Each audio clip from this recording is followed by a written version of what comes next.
विद्यार्थी मित्रांनो, तुम्ही तुलना कशी करतात हे शिकलेले आहात. तुम्ही तुलना करताना कसं तुमचा मित्र तुमच्यापेक्षा 2 वर्षांनी लहान आहे किंवा 2 महिन्यांनी मोठा आहे, 2 महिन्यांनी लहान आहे, अशी तुलना तुम्ही करायची शिकलेले आहात. उदाहरणार्थ तुमची आई घरामध्ये जेव्हा इडली बनवते, इडल्या बनवताना ती 1 वाटी उडीद डाळ घेते तर 2 वाट्या तांदूळ घेते. किंवा तिला डोसा बनवायचा असला तर ती काय करते, 1 वाटी उडीद डाळ घेते आणि 3 वाट्या काय घेते, तांदूळ. म्हणजे त्याचं प्रमाण कसं, डोसा इडली बनवण्यासाठी प्रमाण कसं घेते, 1:2 घेते आणि तेच प्रमाण डोसा बनवण्यासाठी काय घेते, 1:3 असे प्रमाण घेते. तर आज आपण गुणोत्तर व प्रमाण या घटकातील गुणोत्तरासंबंधी महत्त्वाच्या बाबी हा उपघटक अभ्यासणार आहोत. आपला घटक काय आहे, गुणोत्तर व प्रमाण.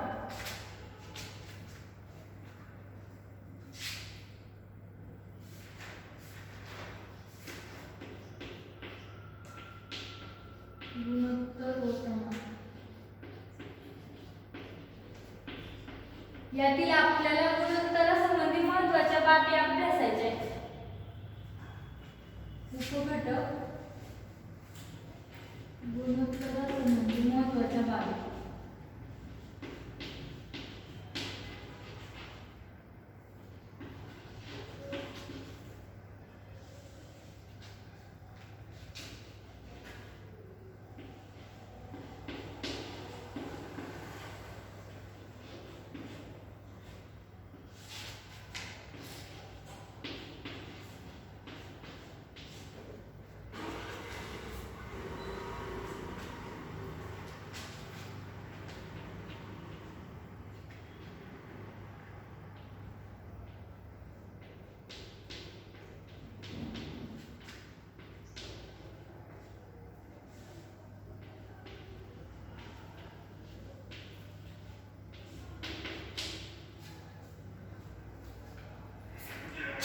गुणोत्तर म्हणजे काय, गुणोत्तर हा दोन राशी समान आहे त्यांचं काय असतं, भागाकार असतो.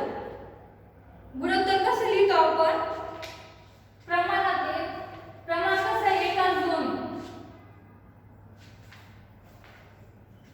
एखादी संख्या गुणोत्तरात आहे म्हटल्यानंतर प्रमाणात आपण लिहितो 1:2 आणि तीच संख्या गुणोत्तर, त्या संख्येचं गुणोत्तर कसं येईल, 1/2.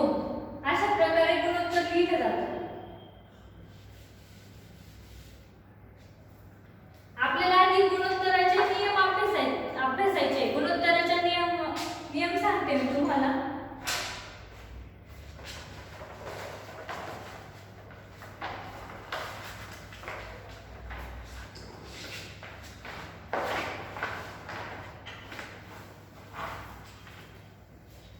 कोण वाचतं, वाचा एकदा वाचा. गुणोत्तराचे नियम. ज्या राशींचे गुणोत्तर काढायचे आहे त्यांची एकके समान करून घ्यावी. आपल्याला ज्या राशींचे गुणोत्तर काढायचे त्यांची एकके काय पाहिजे, समान. गुणोत्तर केलेल्या उत्तरास कोणतेही एकक नसतं. आपण गुणोत्तर काढतो त्याच्यानंतर जे उत्तर येतं त्याला एकक नसते. गुणोत्तर काय आहे, 2 किंवा त्यापेक्षा अधिक सजातीय राशींची केलेली तुलना. 2 किंवा त्यापेक्षा अधिक सजातीय राशींची केलेली तुलना म्हणजे त्यांचा आपण 2 राशींची तुलना केल्यानंतर जे गुणोत्तर येते त्याला आपण काय म्हणतो, गुणोत्तर. तुलना, तुलनेला गुणोत्तर असं म्हणतात. म्हणजे सपोज तुमच्याकडे 25 मणी आणि 25 आणि 40 मणी हे पहिल्या राशीचे दुसऱ्या राशीचे आपल्याला गुणोत्तर काढायचे. आपल्याला काय करायचंय, पहिल्या राशीचं दुसऱ्या राशीचे गुणोत्तर काढायचे. पहिल्या राशीचे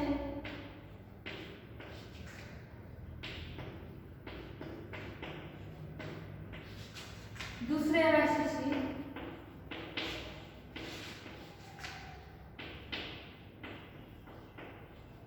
गुणोत्तर काढा.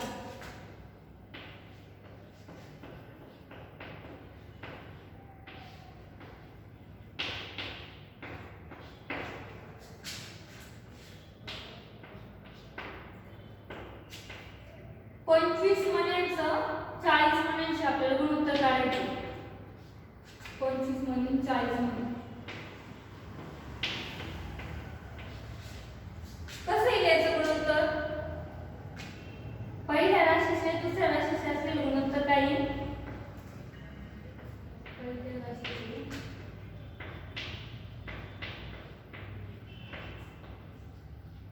दुसऱ्या राशीचे गुणोत्तर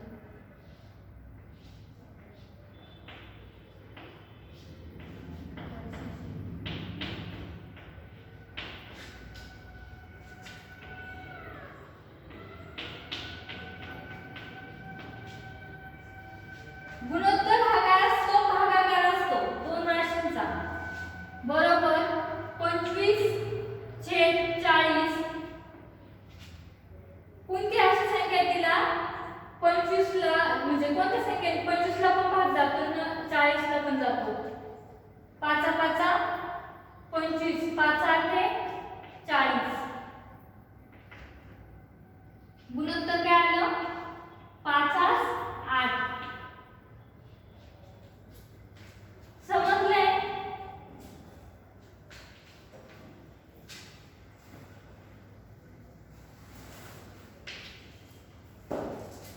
वीस मिनिटांचं 1 तासाचे गुणोत्तर काढायचे आपल्याला.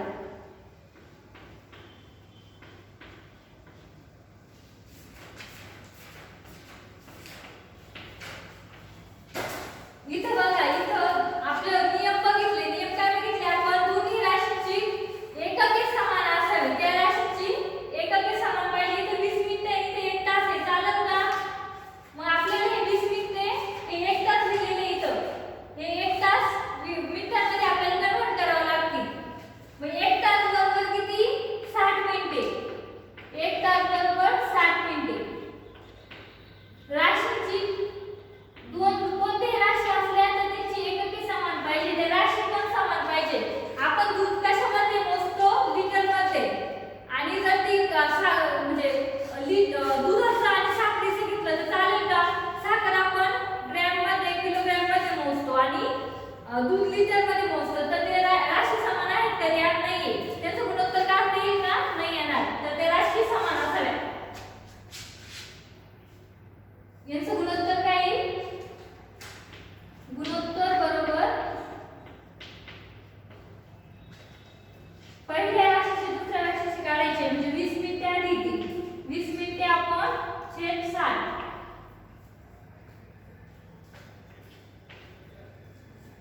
बेक बे बेत्रिक 6.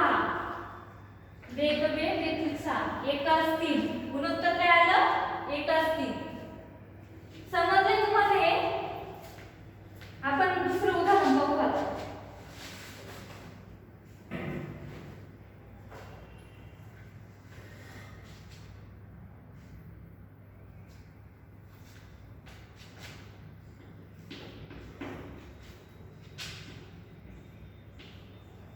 गुळाच्या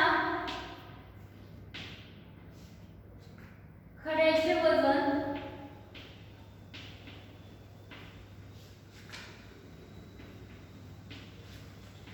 200 ग्रॅम आहे.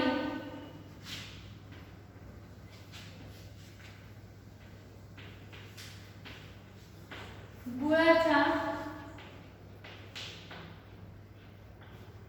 ढेपीचे वजन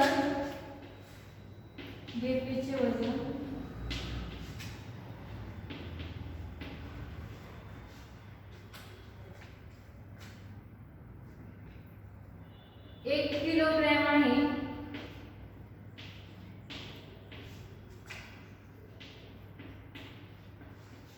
तर गुळाच्या खड्याचे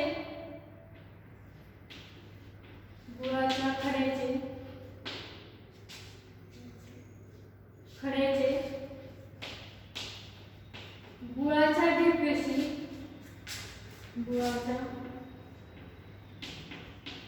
ढेपेशी गुणोत्तर काढा.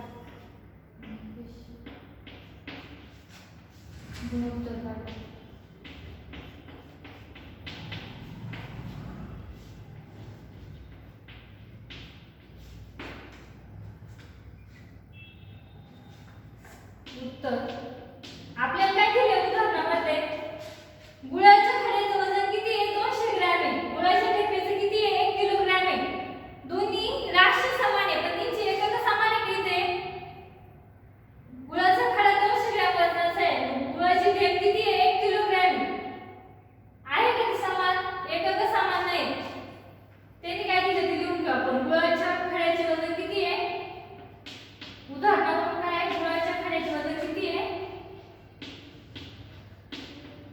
गुळाच्या खड्याचे वजन 200 ग्रॅम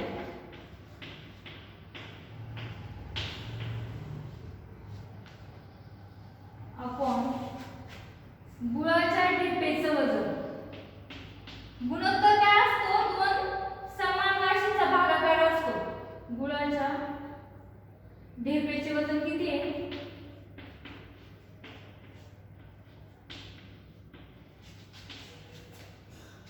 1 किलोग्रॅम येतं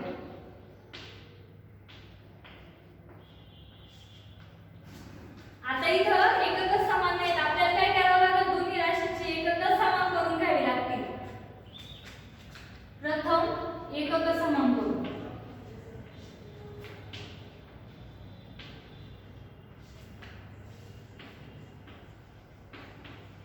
प्रथम एकके समान करू 1 किलोग्रॅम बरोबर किती 1000 ग्रॅम 1 किलोग्रॅम बरोबर 1000 ग्रॅम हे तुम्हाला माहिती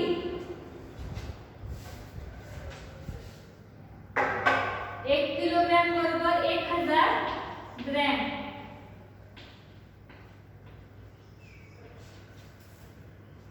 गुळाच्या खड्याचं वजन किती इथे गुळाच्या म्हणून गुळाच्या खड्याचे वजन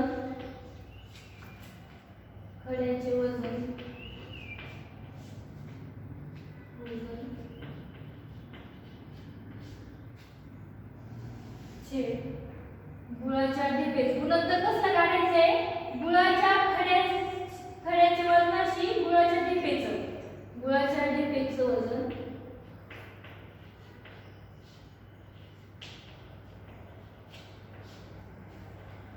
$200 ग्रॅम अपॉन 1000 ग्रॅम आता झाले का दोन्हीची एकक समान वरती 200 ग्रॅम खाली 1000 ग्रॅम 0 से 0 गेला 0 से 0 गेला बे एक बे पंचे 10 गुणोत्तर काय आलं 1:5 म्हणून गुळाच्या खड्याचे वजन 200 ग्रॅम आहे आणि गुळाच्या ढेपेचं वजन किती 1 किलोग्रॅम आहे तर त्याने आपल्याला काय विचारलं होतं गुळाच्या खड्याचे गुळाच्या ढेपेशी गुणोत्तर काढायला लावलं होतं तर आता आपण इथे गुणोत्तर काढले काय आलं गुणोत्तर गुळाच्या खड्याचे वजन छेद गुळाच्या ढेपेचे वजन काय आलं 1:5 गुणोत्तर काय आलं आपलं 1:5 समजलं तुम्हाला उत्तर आलं आपलं 1:5 अशा प्रकारे आज आपण गुणोत्तर व प्रमाण या घटकातील गुणोत्तराच्या महत्त्वाच्या बाबींची उदाहरणे अभ्यासली समजले तुम्हाला सगळ्यांना पुसू कमी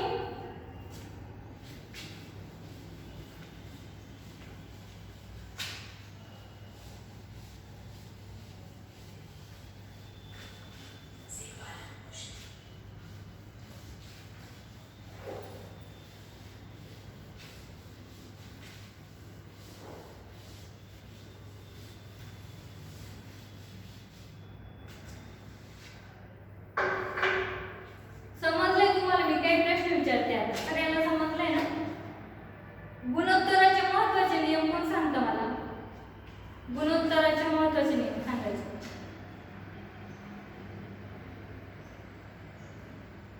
मी सांगितले तुम्हाला कोण सांगतो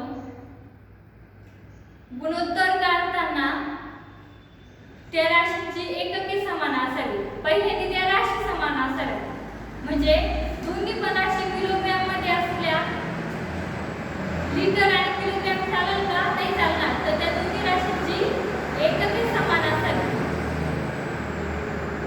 त्या राशी समान